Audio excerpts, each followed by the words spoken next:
Ако Македонија во последните година две е рангирана на околу 90-то место во конкуренција од 120 земји според светскиот индекс на слободата на медиумите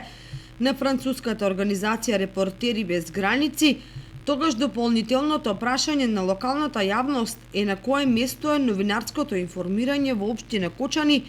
во државата која пак во тој сегмент е заедно со Лесото, Молдавија, Перу и Унгарија. Прво затоа што токму во општина Кочани локалните медиуми долги 5-6 години се препуштени сами на себе, без неопходната поддршка од локалната власт, што ги доведе во ситуација бројот на вработени да го сведат под секој минимум и без какво и да инвестирање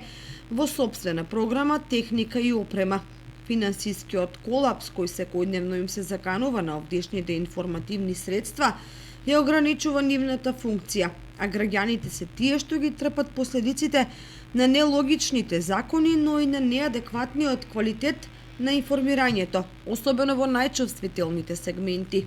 Инаку најслободни медиуми во регионот има Словенија на 36-то место, подобри од Македонија се Хрватска на 56-то, Босна и Херцеговина на 58-то, Грција 70-то, Косово 78-то и Албанија 83-то место. Позади нас се Србија на 93-то место, Црна Гора на 104-то и Бугарија на 112-то место.